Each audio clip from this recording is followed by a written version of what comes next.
Hello, darlings, and welcome to my show, A Day in the Life. We are at XIC Studio, and I'm your host, Yaashvi. I would like to draw your attention to the Beatles. Music lovers or musicians, Beatles have that special place in every heart. The Beatles, as you know, were an English rock band formed in Liverpool in 1960. The core lineup of the band comprised John Lennon, Paul McCartney, George Harrison, and Ringo Starr. They were widely regarded as the most influential band in Western popular music. As pioneers in recording, songwriting, and artistic presentation, the Beatles revolutionized many aspects of the music industry. In November 1956, 16-year-old John Lennon formed a skiffle group with several friends from Quarrybank High School in Liverpool. They were called the Quarrymen, but later they refashioned themselves as the Silver Beatles and then simply the Beatles. The Beatles are the best-selling music act of all time with estimated sales of 600 million units worldwide. They are the most successful act in the history of US Billboard charts, with the most number one hits on the US Billboard Hot 100 chart, and they hold the record for the most number one albums on the UK Albums chart and most singles sold in the UK. John Winston Ono Lennon, an English musician and activist, gained global fame as a founder, co-lead vocalist, and rhythm guitarist of the Beatles. Lennon's songwriting partnership with Paul McCartney remains the most successful in history. John was looking for a name like the Crickets that meant two things, and then from Crickets he got to Beatles. Then he changed it to BEA from BEE. When he said it, people thought of crawly things, and when you read it, it was beat music. The first place the Beatles played was an art school. They still had no drummer. The Beatles' first appearance was a complete fiasco. It never took off and the electrics didn't work. One can only imagine the kind of sound they had, close to shambolic probably. John, Paul, and George were always fascinated by the pursuit of new sounds, and in 1961 they still meant American sounds. Their set constantly evolved, and so great was its range that people never saw the same show twice. The power of Beatles' performance and old rock repertoire made them explode on a jaded scene. John Lennon's first own guitar to replace the one he had borrowed was bought for him by Julia. He asked Mimi to buy it. Julia had also just bought her beloved Stinker, his first colored shirt, checked red and white, because the skiffle boom had temporarily stripped guitars from the shops. Retailers were having to source them with greater cunning. John's was bought from a South London mail order firm advertising in the popular lowbrow weekly magazine Reveille. The ad appeared in the issue of March 7, 1957. Rock and roll guitars, real professional, sent for $20. That was enough to grab the eye, but the smart brain uncovered the real cost, £20 sterling. In terms of dress, John continued to interchange between collar scarf and teddy boys drape, though being a Ted was always more of a state of mind for him. The persona remained very much part of his attraction to Paul and George. As Paul says, we looked up to him as a sort of violent teddy boy, which was attractive at the time. He looked aloof, cool, and very self-contained. He didn't have a good complexion or good skin, but he created a very good impression and had a great James Dean haircut. By 1967, the Beatles were earning millions of pounds. The taxman always took the lion's share, 90% approximately. So in order to avoid taxes, the Beatles decided that the money was going to be used to finance a utopian venture called Apple. as in A is for apple, a whimsy on Paul's part, and this is how Apple Records evolved. Alexis says it was difficult to describe what happened to the Beatles. The Beatles started with nothing in Liverpool.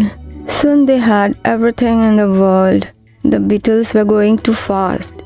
They made all the money. George Harrison was the youngest millionaire. Whenever they went out, thousands of pretty girls were available. The girls overran them and tore their clothes apart because they loved the Beatles. The Beatles could have the most beautiful girl in the world. They had everything, the money, glory, and anything you can imagine. But John chose to be with Yoko and Paul was with Linda. Though both of these girls were not the most feminine or pretty, there is a point where the Beatles were longing to have privacy. John had a big Rolls Royce. If a car with a Beatle inside was going down the street, there was a guaranteed traffic jam, and the Beatle had to run to save his life. While at the movies, somebody saw a Beatle and screamed, "A Beatle!" So people, they walk up from their seats and they start running to approach the Beatle like rats. The projection stopped, the lights went on, and the Beatles had to escape from there. It was like a cinema on fire. In John Lennon's words, they were just a band who made it very, very big. That's all. John Dunbar, infamous for introducing the avant-garde Japanese artist Yoko Ono to John Lennon, says, "It was my conceptual work of art, bringing the two together. It broke up the Beatles, changed the whole course of history." Yoko was a truly powerful chick. She was the first intelligent woman John had ever met, who was truly on his own level. He needed her more than she needed him. She saved his life, and John Winston Lennon became John Ono Lennon. Yoko Ono can just take her claim. In the beginning, the boys were very Puritan about drugs. John Dunbar says when he first met Paul McCartney and John Lennon, they didn't smoke grass. For a long time, they were taking Purple Hearts.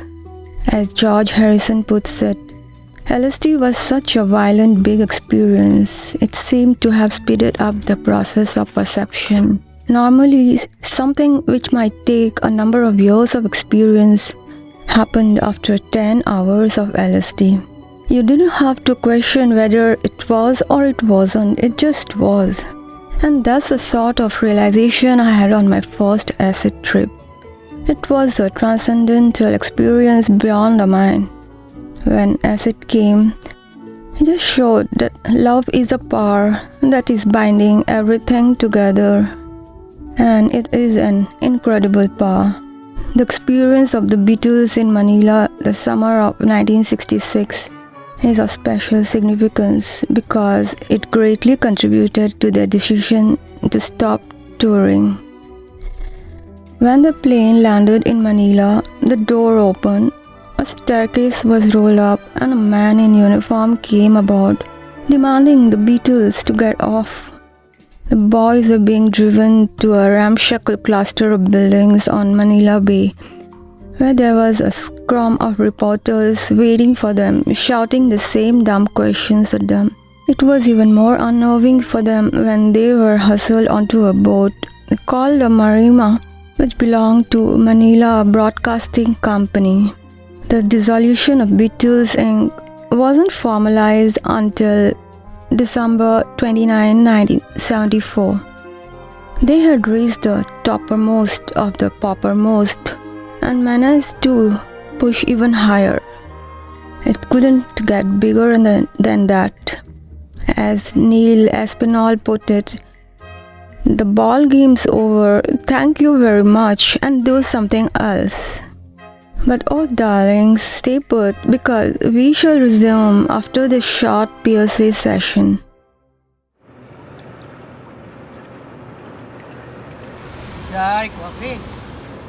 Enjoying the rain with a cup of coffee by the sea? Every sip you take, every drop you drink is connected to the ocean. It covers over 70% of our planet, sustains billions of lives, and holds mysteries we are to uncover. But today, the ocean is crying out for help. Plastic pollution is the most harmful. Every day, over 2,000 garbage trucks worth of plastic are dumped into our oceans. Plastic bags, bottles, food wrappers, they don't just disappear. They break down in the oceans, harming marine life and us. If we don't act now, there could be more plastic than fish in the sea by 2050.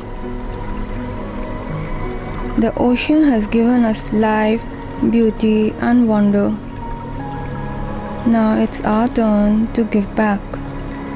Keep oceans clean, keep the sea plastic free, save ocean life.